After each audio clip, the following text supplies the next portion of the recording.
Fala, meus queridos alunos e alunas da Mediação Tecnológica de Rondônia. Tudo bem com vocês? Tudo joinha? Tudo maravilhas? Sossegados? Olha só, que bom, né? Quero que vocês tenham sucesso na vida aí nos 4 cantos do nosso estado de Rondônia. Olha só que aula de Geografia de Rondônia que está chegando na área, né, com vocês.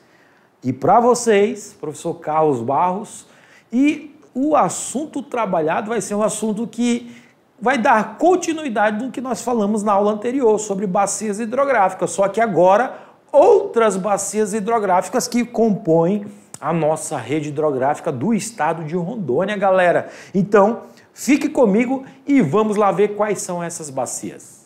Aula 6.1 de Geografia de Rondônia, professor Carlos Barros e professor Jorge. Olha só, hidrografia do nosso estado, né? Hidrografia rondoniense, parte 2. Olha só, ela foi dividida em 2 aulas, né? A primeira parte vocês já assistiram. A segunda aula sobre hidrografia rondoniense, nós vamos falar sobre a bacia ou subbacia do rio Mutum, Paraná, subbacia do rio Jaci, Paraná, a cheia de 2014, olha só que interessante, um assunto atual, a hidrovia do rio Madeira, o complexo do rio Madeira e a seca. Então nós tivemos uma cheia em 2014 e uma seca do rio Madeira exatamente em 2024, galera. Então, esses são os assuntos que nós iremos trabalhar. Lembrando que Rondônia não é Roraima, capital de Rondônia, Porto Velho, capital de Roraima, Boa Vista, tá bom? Sempre bom lembrar, se você quiser pegar essa fotografia que está aí no slide, quiser colar no seu caderno, para colocar nas suas redes sociais, para a gente divulgar o nosso estado de Rondônia, porque Rondônia é um estado maravilhoso. Ok, galera? Então, a nossa aula vai começar a falar sobre bacias hidrográficas ou subbacias, né? Você tem aí o rio Madeira como rio principal. Olha só, galera, olhem para mim aqui agora, prestem atenção. Nós falamos na nossa primeira aula sobre bacias hidrográficas que nós temos os rios principais e os seus afluentes. Citamos o exemplo do rio Madeira, que ele é o afluente do rio Amazonas. Rio Amazonas é o rio principal da bacia amazônica e o rio Madeira é um afluente. Para o nosso estado de Rondônia, nós temos quantas bacias? Me respondam aí rapidinho. 5 segundos. 1, 2, 3, 4, 5. Lembraram? Das 7 bacias hidrográficas no nosso estado. E uma das 7, o principal, é o rio Madeira. Certo? Esse rio que a gente falou na nossa aula, que nasce lá na Cordilheira dos Andes, vem descendo, ele é dividido em 2 partes, o Baixo Madeira e o Alto Madeira. E tem os afluentes do rio Madeira, ou, vamos dizer assim, subafluentes, porque são rios pequenos, mas que desaguam no rio maior, que é no caso do rio Madeira. Lá na tela, meu diretor, pode colocar lá, vocês observam que aqui nós temos exatamente uma fotografia aérea do nosso famoso rio Madeira. Olha só que legal, vou fazer de vermelho aqui para você compreender. Isso aqui é o rio Madeira. Então, para o nosso estado, para essa região, o principal rio nosso é o rio Madeira. E aí você vai ter, por exemplo, o rio Mutum, Paraná, o rio Jaci, Paraná, o rio Candeias, o rio Jamari, o rio Preto.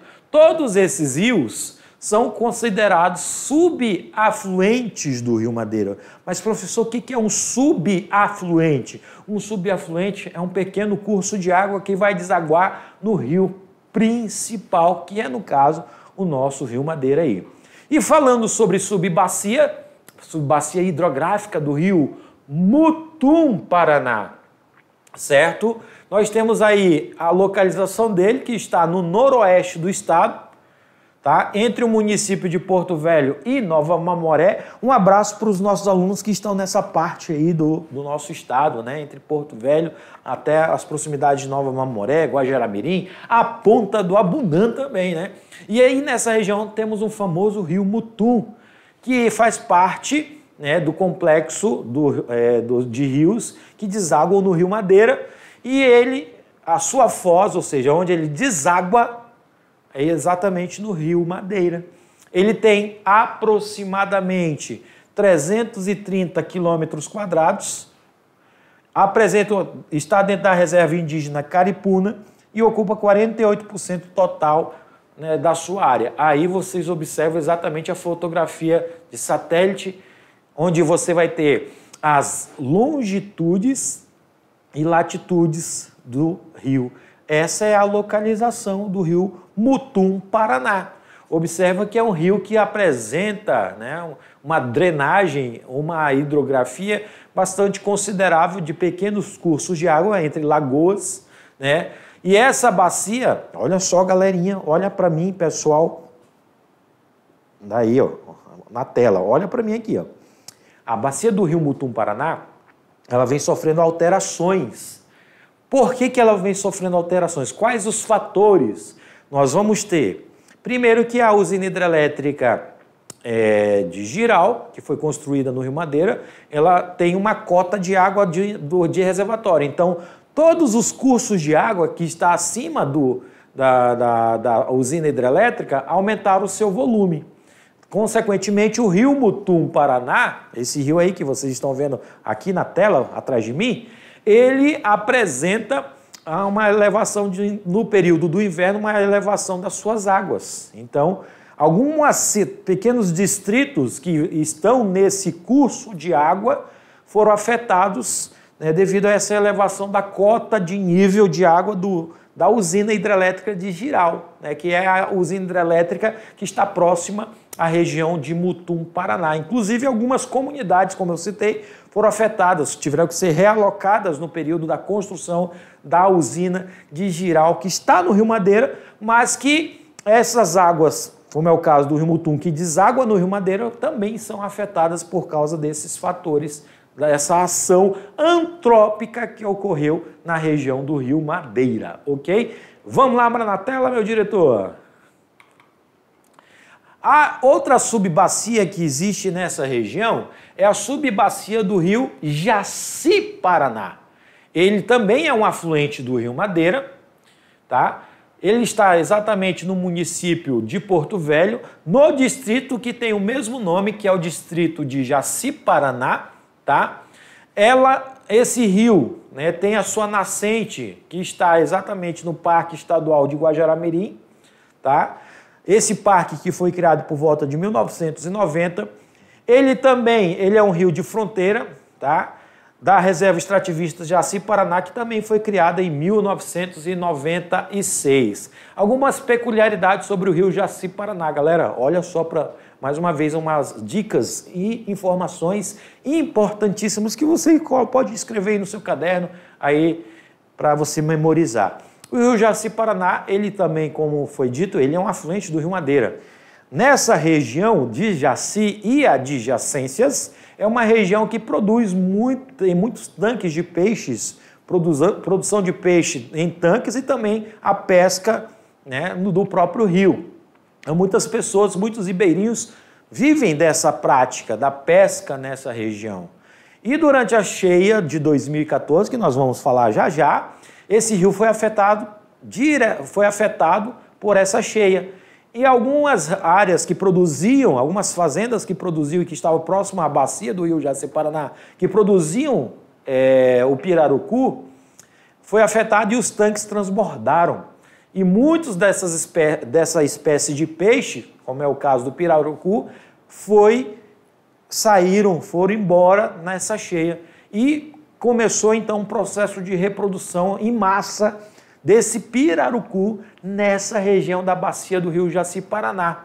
Tanto que se você pesquisar aí pelo YouTube, pelos vídeos relacionados à pesca do pirarucu nessa região de Jaci, você vai ver muitos vídeos de pescadores pescando pirarucu nessa região, que foram peixes que fugiram, vamos dizer assim, no período da cheia, onde os tanques transbordaram, né, devido à invasão da água da cheia de 2014. Uma outra característica dessa região, da subbacia do rio Jaci-Paraná, também foi uma região que utilizou, juntamente com o Rio Madeira, foi uma região de garimpagem, isso no início da década de 80. Também na bacia do rio Jaci-Paraná, exatamente no rio Jaci-Paraná, nós encontramos algumas pontes metálicas da estrada de ferro Madeira-Mamoré, ou seja, pontes históricas que foram construídas, né, nesse período, lá no início do século XX, quando a estrada de ferro Madeira-Mamoré foi construída, que ligava Porto Velho ao Guajará-Mirim.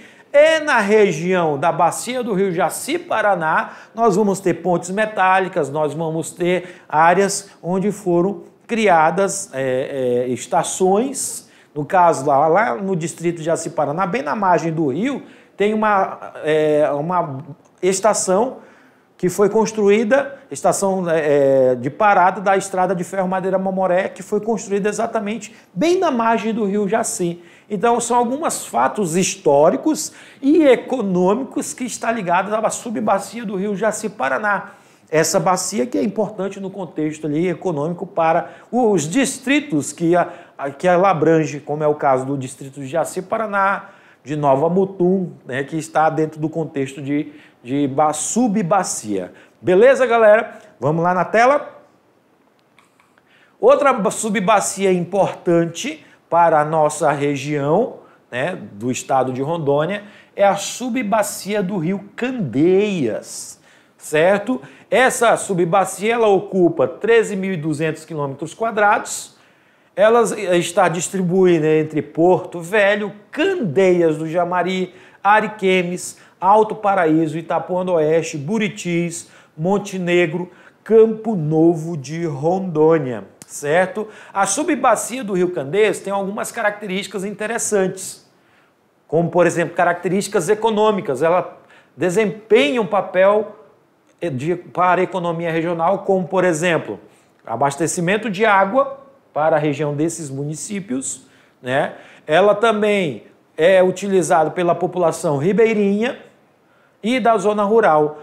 Também é utilizado para a hidrovia de transporte da produção extrativa e de passageiros, produção de pescado ou produção pesqueira, para atender às necessidades alimentares de um pequeno número de pescadores residentes no seu entorno e também tem um potencial turístico de áreas de lazer, seja no doméstico ou familiar, galera. Olha para mim agora. Como o texto vem falando, o rio Candeias, ele é um rio que nasce exatamente na região ali da Serra dos Pacaus Novos.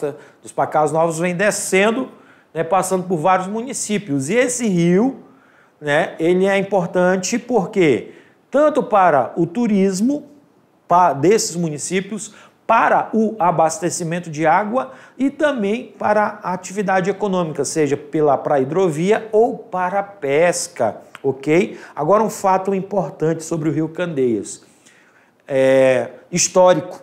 Como havia na região vários seringais, nessa região da Amazônia, e na época do ciclo da borracha, teve que fazer um desvio da rota, né, para poder entrar nos seringais né, da região ali do Vale do Jamari. Então foi criada uma vala, tanto que existe até hoje essa vala, que é uma vala que penetra para a região do rio Candeias, e ela está bem próxima também do rio Madeira, é chamada de Vala do Candeias, né, que exatamente recebe esse nome. E o rio Candeias tem essa importância econômica para essa região aí, e essa região, principalmente do município de Candeias do Jamari, né, do município ali de Itapuã do Oeste, ela é importante para o contexto de produção de peixes que vem em fase de crescimento, tanto de maneira artesanal, ou seja, da criação de tanques, também para o escoamento da produção das populações ribeirinhas que vivem nessa região. Fechou? Anotou aí? Vamos lá para a tela.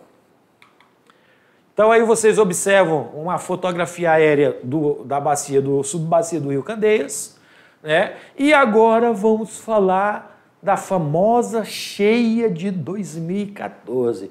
Adivinha onde que é essa foto aí? Vai ganhar um doce, né? O aluno que souber e falar aí para o professor rapidinho aonde que é exatamente essa foto, onde que está, qual é esse lugar onde que está debaixo d'água.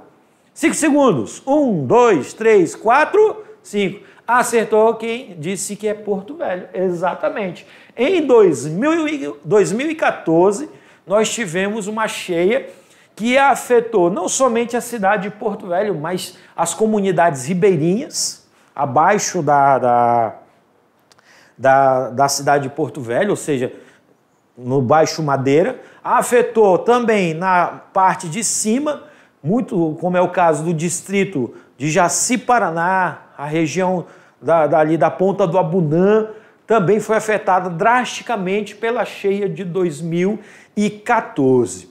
Um detalhe importantíssimo, tá? Essa cheia é considerada a maior da história, desde quando começou a haver os registros, ela é considerada a maior da história. Por quê? Porque ela afetou drasticamente as áreas, né, próximas ao Rio Madeira, ao caudaloso Rio Madeira. Agora, muitos perguntam, professor, o que gerou essa cheia de 2014? Vamos lembrar que, olha só que importante o que você memorizou e anotou aí no seu caderno quando nós falamos sobre clima. Lembra da aula de clima de geografia de Rondônia? Que a gente falou sobre a zona de convergência, né? A alta da Bolívia. Nessa região, e nós falamos que a bacia do Rio Madeira, a sua nascente está nos Andes bolivianos, o que nós vamos ter de interessante? Nessa região dos Andes bolivianos, nós vamos ter uma concentração de chuva bastante considerável, muita pluviosidade, muita chuva. Muita chuva, claro que essa chuva as águas vão escorrer para as nascentes ou para a nascente do rio, vai aumentar o volume de água. E também nós temos a consequência desse volume de água, um pouco do represamento das águas do Rio Madeira, lá nas regiões das usinas, tanto de Jirau quanto de Santo Antônio, que aí vai causar essa catástrofe natural, tá? Então, esse é um dos fatores que colaborou para a enchente de 2014, galerinha, tá? Vamos lá na tela, meu diretor. Olha só que interessante. Olha bem o que está lá na tela. Olha lá. O que causou? A zona de convergência intertropical, olha só que nós falamos na nossa aula de clima, favoreceu uma injeção de grande quantidade de umidade na região amazônica. E isso colaborou para o aumento de chuvas, tanto na cabeceira, como foi falado, lá nos Andes, tá? E isso vai trazer uma consequência drástica. E essa consequência drástica foi o quê? A enchente que afetou as comunidades ribeirinhas, afetou as comunidades tradicionais acima, né, das usinas, rios, como eu citei, por exemplo, o rio Jaci-Paraná, né, a região de Jaci-Paraná, a região da Ponta do Abunã foi afetada por essa grande cheia, certo? Aqui vocês observam exatamente o que eu acabei de citar na nossa aula sobre Jaci-Paraná. Olha a quantidade de água nessa fotografia, né, que o distrito estava circundado dessas águas. Essa água, por sinal, é o rio Jaci-Paraná, que foi afetado, como ele deságua no Rio Madeira, foi afetado, né, pela cheia de 2014. Essa região, eu passei nessa região quando estava tendo a cheia, bem aqui, ó, uma certa época a água ultrapassou, né, os limites da BR-364, certo? Essa questão da cheia, em determinado momento, a BR-364, tanto nessa região de Jaci-Paraná, quanto na região de Abunã, a lâmina de água chegou a um pouco mais de 60 centímetros, cobrindo a pista da BR-364, e onde só passavam caminhões e em comboio, porque como os carros pequenos não tinham condições de passar devido à alta do rio e essa lâmina de água ser bastante alta para carros de passeio, então só passavam caminhões. E durante o dia, durante a noite, a BR era fechada. Então, o tráfego dentro da BR-364 também foi prejudicado por essa cheia. Tá? Outro detalhe importante, na segunda foto você observa o complexo da estrada de ferro Madeira Mamoré. Também foi inundado, né? Peças antigas do Museu da Estrada de Ferro foram cobertas pela água, posteriormente pelo barro que o rio trouxe, né? Essa parte histórica, a parte de um bairro chamado Triângulo, ficou debaixo d'água devido a essa cheia. Muitas pessoas tiveram que ser retiradas das suas casas e alojadas em escolas, em ginásios, porque essa cheia afetou drasticamente as populações que moram à margem do rio Madeira. Um outro fator interessante, galerinha, essa cheia de 2014, ela trouxe também a questão de doenças, porque muitas pessoas que utilizam as águas dos poços próximo ao rio Madeira foram prejudicadas devido a essa cheia, a cheia considerada a maior da história do estado de Rondônia. Beleza? Outro assunto importantíssimo é falar sobre a hidrovia. A hidrovia do rio Madeira, o que isso quer dizer? Quer dizer que nós temos um fluxo, tá? Um fluxo de embarcações que sobem e descem o rio Madeira. Mas, professor, calma aí, fala, agora vocês devem estar perguntando, professor, o rio Madeira ele é muito utilizado?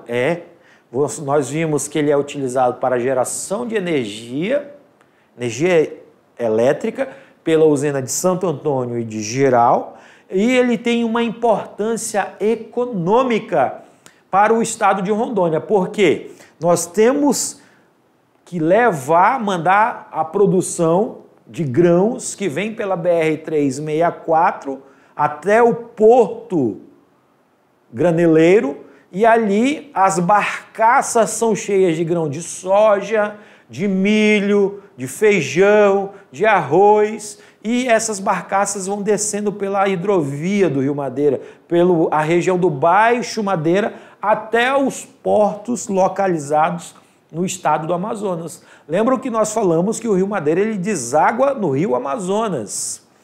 E lá no estado do Amazonas nós temos alguns portos, como é o caso do porto de Itacoatiara, onde que essas barcaças levam a produção que vem do sul do estado de Rondônia, parte do Mato Grosso pela BR-364 até aqui em Porto Velho e descarrega essa produção no Porto Graneleiro, e o Porto Graneleiro joga ou coloca essa produção nas barcaças que vão descer o rio Madeira até o porto de Itacoatiara, no estado do Amazonas, certo?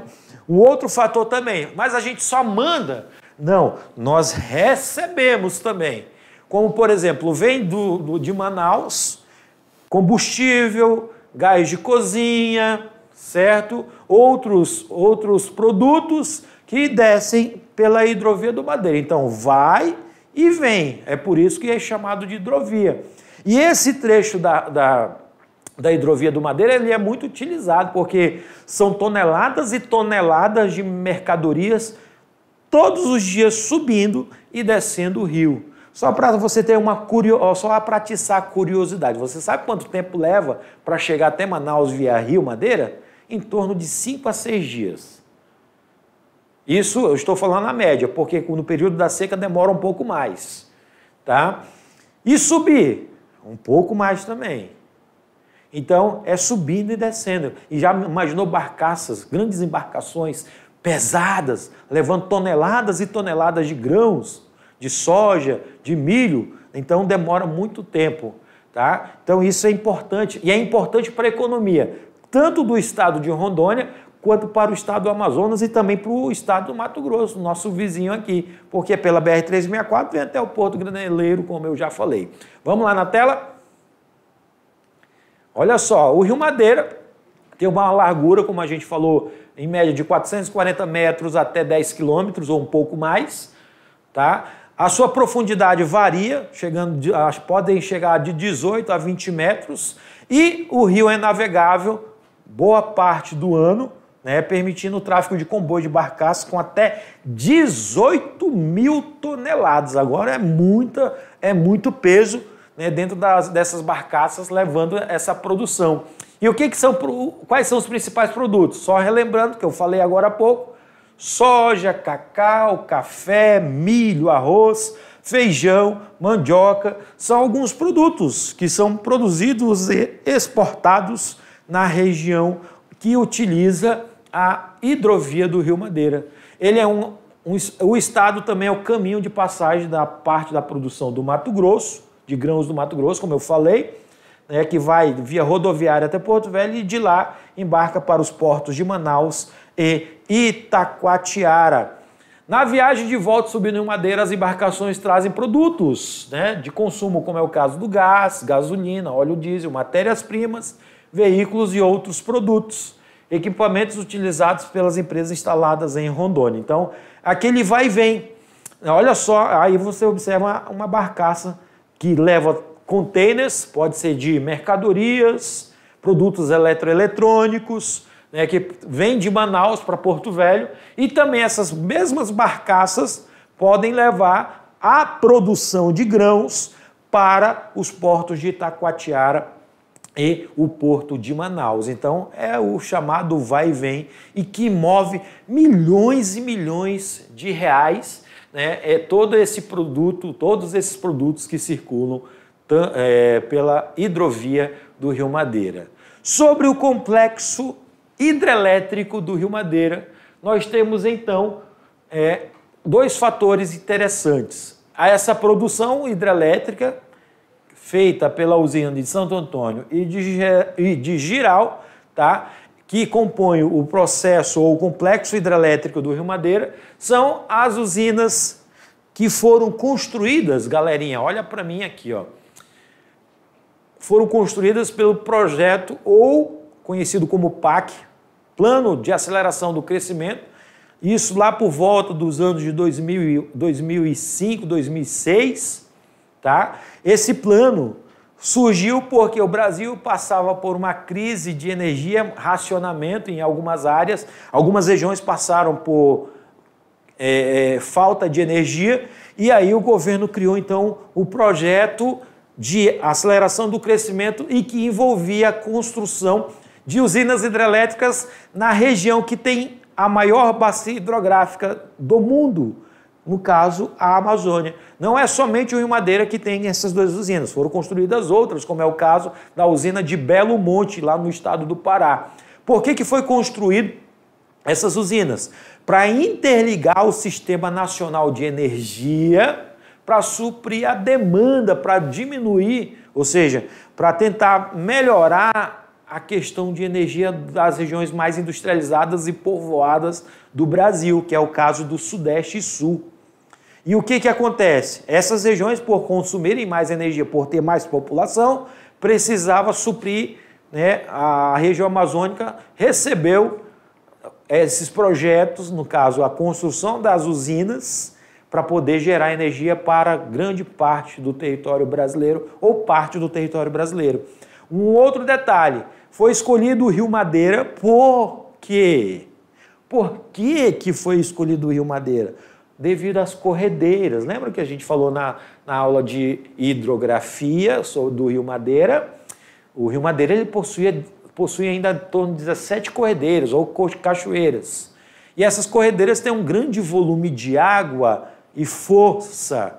E aí o governo federal, através de estudos, resolveu então criar duas grandes usinas. A primeira usina chamada de Santo Antônio, exatamente na primeira cachoeira, próxima a um ponto histórico do estado de Porto Velho, que era exatamente a região de Santo Antônio. E a cachoeira que existe lá recebe esse nome, Cachoeira de Santo Antônio. E a usina, claro, vai ser chamada de Santo Antônio. E aí construiu ali a usina hidrelétrica de Santo Antônio, com mais de 50 turbinas, gerando mais de 3.000 megawatts de energia para o território brasileiro. A segunda usina fica em torno de distância um pouco mais de 120 quilômetros em relação à outra, que é a usina hidrelétrica de Jirau, na região ali entre Nova Mutum, no caso Jaci-Paraná e Nova Mutum, Paraná. E ela também gera mais de 3.000 megawatts de energia que está interligada ao Sistema Nacional de Energia Elétrica. E essas duas usinas, elas usam, no caso, as turbinas, elas usam a força da água do Rio Madeira. Tá? Diferente da usina hidrelétrica de Samuel, que a gente comentou na aula passada, que foi a primeira usina hidrelétrica do estado. A de Samuel, ela não precisa da força, ela precisa da queda de água, tanto que é que existe um grande reservatório. Já a usina de Jirau e Santo Antônio, ela utiliza a força, a correnteza da água do Rio Madeira para gerar a energia. Vamos lá, meu diretor, na tela para me mostrar algumas curiosidades para o nosso aluno? Olha só, a usina hidrelétrica ela tem uma capacidade, de Santo Antônio, tem uma capacidade de 3.150 megawatts de energia, tá? Abastece tanto Rondônia quanto outros estados. Já a usina de Jirau, ela tem uma capacidade maior de 3.750 megawatts, né, e também contribui para a geração de energia de outros estados. Olha só aqui a fotografia das duas usinas, tanto a de Jirau quanto a de Santo Antônio, que estão instaladas exatamente no nosso famoso Rio Madeira. E o próximo assunto é exatamente um assunto atualizado, um assunto que ocorreu ano passado, em 2024, a grande seca de 2024. O que causou essa seca, professor? Lembrando que nós tivemos aí a cheia, né, 2014, e agora, recentemente, nós tivemos a seca de 2024. Professor, então são coisas num espaço de tempo um pouco mais de 10 anos, já teve uma cheia e teve uma seca. Mas o que causou essa situação? Fenômenos climáticos ou as mudanças climáticas que nós comentamos isso, tanto na questão do clima quanto ontem na nossa aula de hidrografia. Os fenômenos naturais e fenômenos climáticos estão sendo alterados pelas mudanças climáticas mundiais. E aí vai gerar esses contrastes, anos de seca, anos de cheia, né? Então você vai observar que vai ter essas características. E conforme vai piorando essas mudanças, mais situações podem ocorrer, seja ela de seca, seja ela de cheia. Olha lá um dos fenômenos, meu diretor, coloca lá na tela para o nosso aluno ver. O aquecimento do Oceano Atlântico, na parte norte, que foi uma temperatura acima do normal, em comparação ao Atlântico Sul. O fenômeno El Niño, este fenômeno climático que atrasa o início da estação chuvosa e que afeta diretamente a quantidade de água disponível do rio. Então, isso que gerou a seca. Ah, mas foi só no Rio Madeira? Não, foi em todo o contexto amazônico. Essa seca afetou. Não foi somente o Rio Madeira. Nós tivemos seca no Rio Negro, o Rio Amazonas também diminuiu muito o volume de água dele, certo? Alguns rios da nossa região daqui de Rondônia, muitos deles secaram. Você deve ter percebido aí na sua cidade, na sua localidade, que o volume de água do rio que você passa na sua localidade deve ter diminuído. Em alguns locais deve ter ficado seco, porque foi justamente essa grande seca que afetou toda a Amazônia em 2024, certo? E quais são as consequências? Primeiro, a questão do transporte de produtos agrícolas via hidrovias, principalmente na hidrovia do Madeira.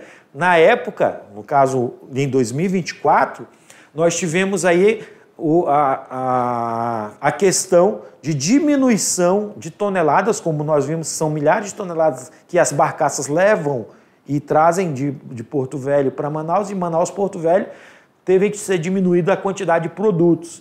Em alguns casos, o combustível, né, quase não chegamos a ter o racionamento, mas teve que ter uma diminuição drástica no volume de combustível transportado. Algumas barcaças no Rio Madeira encalharam devido a surgir bancos de areia no meio do rio, tá? A usina hidrelétrica de Santo Antônio, galerinha, as turbinas teve que ser desligadas. Então você percebe que uma seca extrema, que foi a de 2024, em alguns casos as pessoas compararam até o que ocorre no deserto do Saara. Surgiu grandes bancos de areia, enormes bancos de areia no meio do rio. Inclusive eu estive presente, eu tenho fotografias e vídeos que nós fizemos que mostra exatamente o meio do rio, um enorme banco de areia que surgiu. Rio extremamente, totalmente, quase seco. As barcaças ancoradas porque não podiam passar devido a que o pouco volume de água existente no nosso grandioso rio e que já é considerado um rio caudaloso, mas que agora nessa seca ele diminuiu muito o seu volume de água, ok? Vamos lá na tela, vou mostrar para vocês algumas fotos aí, ó. Olha só, áreas de pedras ou rochas, né? Troncos de árvores, né? Encalhados nessas rochas. Aqui você observa exatamente uma das fotografias que eu coloquei aqui no meu arquivo pessoal, o Rio Madeira. Observa, isso aqui é o meio do rio. Isso aqui é o meio do Rio Madeira. Isso aqui é o meio do Rio Madeira. Olha o tanto de areia e rochas que surgiram na grande seca. Agora você imagina quando está cheio, né? Então são metros e metros que ele enche. Agora nós estamos no inverno amazônico, então ele está bastante cheio. Mas no ano de 2024, essa seca fez com que o Rio Madeira praticamente secasse quase todo. Só não secou porque ele ainda é um rio considerado caudaloso, de um grande volume de água. Mas você observa que essa seca de 2024 trouxe um sério problema e, principalmente, para nós analisarmos essa questão das mudanças climáticas que estão ocorrendo, né, e que estão afetando drasticamente os nossos rios da Amazônia, galera. Então, olha só que importante você observar que nós dependemos, seja da água do rio, seja para beber, seja para a pesca, seja para o transporte de mercadorias via hidrovia. E se nós não tivermos essa consciência de que nós necessitamos de preservar o nosso meio ambiente, se nós continuarmos nesse grau elevado de desmatamento, de queimada, corremos o sério risco de sofrer ainda mais com essas mudanças drásticas, seja por uma grande seca, seja por uma grande cheia. Fechou, galera? Anotou, memorizou o que nós falamos e nós nos encontramos no nosso resumão.